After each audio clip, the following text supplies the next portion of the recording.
छत्तीसगढ़ के बहुचर्चित शराब घोटाले मामले में आज रायपुर के ईडी दफ्तर में पूर्व आबकारी मंत्री कवासी लखमा और हरीश लखमा से ईडी के अधिकारियों की पूछताछ खत्म हो गई है। तकरीबन 8.5 घंटे तक चली इस पूछताछ के बाद कवासी और हरीश लखमा ईडी दफ्तर से बाहर आ गए हैं।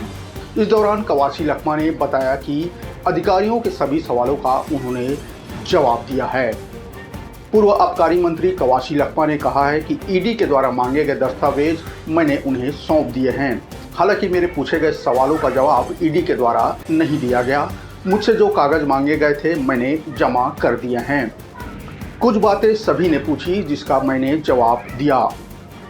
लखमा ने बताया कि कुछ कागज बाकी हैं जिन्हें पेश करने के लिए उन्होंने कुछ दिन का और समय मांगा है। कवासी लखमा का कहना है कि मेरी बेटी और पत्नी के संपत्ति का ब्यौरा दिया गया, अभी बड़े बेटे और बहू का देना बाकी है। उन्होंने यह भी कहा कि कोई बदतमीजी ईडी दफ्तर में उनके साथ नहीं हुई। चाय नाश्ते के लिए भी समय समय पर उनसे पूछा जाता रहा, लेकिन कोई परेशानी वहां उन्हें नहीं हुई। अंदर की बातों को सार्वजनिक करना ठीक नहीं है। कवासी लखमा ने मीडिया से बात करते हुए बात कही। उन्होंने कहा कि मैं कांग्रेस पार्टी का सदस्य हूं और कांग्रेस को मानने वाला व्यक्ति हूं। बीजेपी उन्हें जानबूझकर परेशान कर रही है, ऐसा आरोप उन्होंने लगाया है।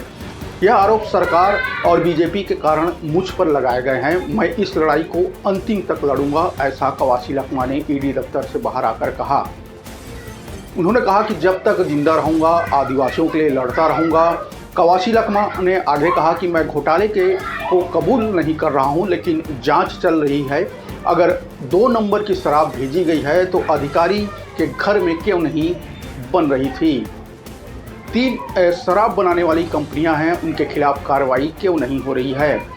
शराब कंपनियों पर जांच करो। उन्होंने कहा ऐसा कोई ऑफर मुझे नहीं मिला।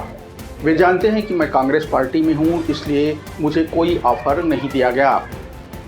बता दें कि बीते गुरुवार को ईडी ने अपने आधिकारिक बयान में कहा था कि रेड के बाद कवासी लखमा के घर में कई सबूत मिले हैं। ईडी ने अपने बयान में कहा था कि कवासी लखमा द्वारा नगद में पीओसी के उपयोग से संबंधित सबूत जुटाने में वे सक्षम हो गए हैं। इसके अलावा तलाशी में कई डिजिटल डिवाइस बरामद और जब्त की गई है, जिसके बारे में माना जा रहा है कि उनमें आपत्तिजनक रिकॉर्ड मिल सकते हैं। छत्तीसगढ़ में शराब घोटाले को लेकर ईडी लगभग 2 साल से कार्रवाई कर रही है। इस मामले में कई अधिकारी और नेताओं के रिश्तेदार जेल में हैं। रायपुर मेयर के भाई अनवर डेबर और एपी त्रिपाठी भी शराब घोटाले मामले में जेल में बंद हैं। यहाँ एक बात बतानी बहुत ज़रूरी है कि जो भी शराब घोटाले मामले में जेल में गया है वह अभी तक बाहर नहीं आ पाया है।